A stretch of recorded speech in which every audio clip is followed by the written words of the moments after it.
Welcome back to NB English academy.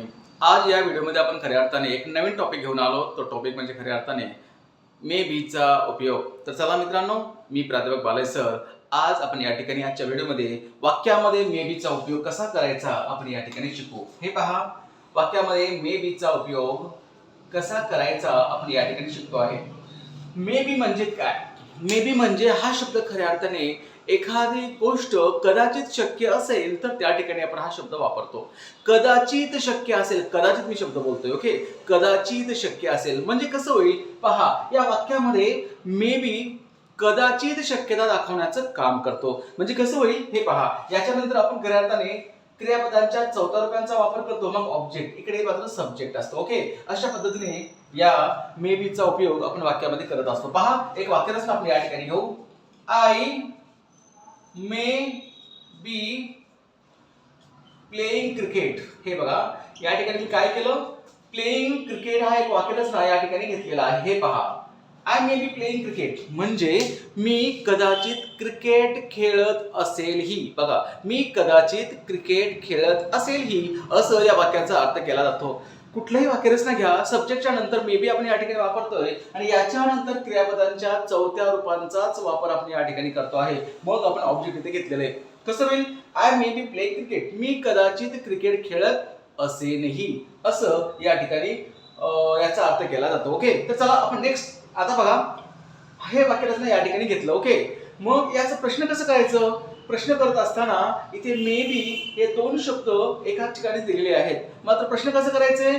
मे आणि बी हे दोन्ही शब्द एका जागी आले असले तरीही आपल्याला प्रश्न करत असताना मात्र या वाक्यातला फक्त मे यालाच बाहेर काढायचं आणि त्याच वाक्याच्या सुरुवातीला घ्यायचं आहे. हे पहा, अशा पद्धतीने मे आय, बी ला जाग्यावरतीच ठेवायचं, बी ची जागा चेंज करायचं नाही. हे पहा, मे आय बी प्लेइंग क्रिकेट, याचा अर्थ असा होतो की मी कदाचित क्रिकेट खेळत असेलही का. मी कदाचित क्रिकेट खेळत असेल का, असं या वाक्याचा अर्थ या ठिकाणी केला जातो. पुन्हा पहा, नकारार्थी करायचं आहे, निगेटिव्ह करायचं आहे, तर मे या ठिकाणी बघा, मे आणि बी च्या मध्ये नॉट हे नकारार्थी शब्द आपण या ठिकाणी वापरलेला आहे. हे पहा, I may not be playing cricket. Okay, याचा अर्थ असा झाला की मी कदाचित क्रिकेट खेळत नसेनही. क्रिकेट खेळत नसेनही असं या वाक्याचा अर्थ या ठिकाणी केला जातो. पुन्हा या वाक्यांचं पुन्हा आपण नकारार्थी प्रश्नार्थक वाक्य बनवण्यासाठी मी या वाक्यांना सुरुवातीला घ्यायचे, या शब्दाला सुरुवातीला घ्यायचं, मग अशा पद्धतीने वाक्यरचना बनवतो आहे. नॉटला जागेवरतीच ठेवलं, बी ला पण जागेवरतीच ठेवलेलं आहे. बाकीची रचना सेम आपण या ठिकाणी करतो आहे. पहा, वाक्यरचना मी या ठिकाणी बनवून दाखवलं ज्या पद्धतीने may I not be playing cricket म्हणजे मी कदाचित क्रिकेट खेळत नसेनही का, अशा पद्धतीची वाक्यरचना आपण या ठिकाणी बनवलेलं आहे. पहा, लक्षपूर्वक पहा, या ठिकाणी आपण एका वाक्याचे 4 वाक्य बनवत असताना मे बी ची जागा कशा पद्धतीने वाक्यामध्ये उपयोगाला आणलेली आहे हे मात्र समजून घेण्यासारखं आहे. कसं केलं?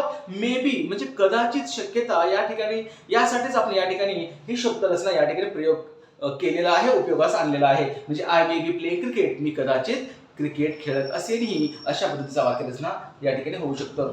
कुठलेही सब्जेक्ट घ्या, जसे Nidhu may be playing cricket म्हणजेच निधू कदाचित क्रिकेट खेळत असेलही.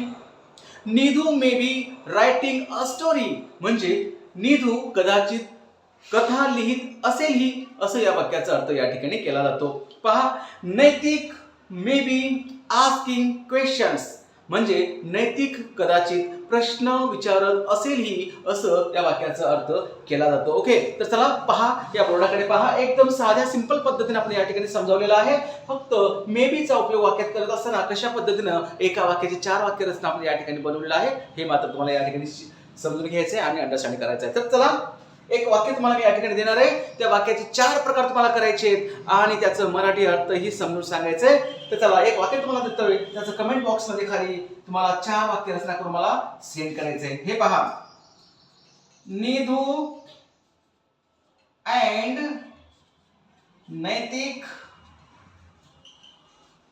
ओके मे बी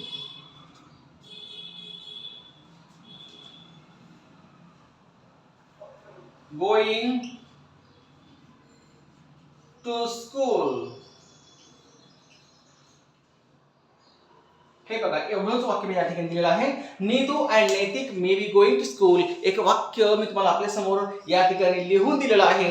या वाक्याचे अशा पद्धतीने 4 प्रकार बनवायचे आहेत आणि या वाक्याचं मराठी अर्थ काय आहे हे आपल्याला खाली कमेंट बॉक्समध्ये कळवायचं आहे. आणि निश्चितपणे कमेंट बॉक्समध्ये कळवलेल्या प्रश्नाचं उत्तरांचं या ठिकाणी आम्ही स्वागतच करू आणि तुम्हाला याचं निश्चितपणे काही डाऊट्स वगैरे असतील, कन्सेप्ट क्लिअर झाले नसतील, तुम्ही तसंही तिथे कळवायचं आहे. मी ते डाऊट्स क्लिअर करण्याचा प्रामाणिक प्रयत्न या ठिकाणी करणार आहे. ओके, त्याचा एकदा स्क्रीनशॉट घ्या.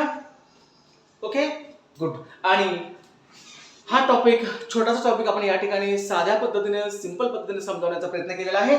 नंतरच्या व्हिडिओमध्ये एक नवीन टॉपिक मी या ठिकाणी घेऊन येणार आहे. तोपर्यंत याचा नीट अभ्यास करायचा आहे आणि नंतरचा टॉपिक आपण नेक्स्ट व्हिडिओमध्ये समजून घेऊ. थँक्यू.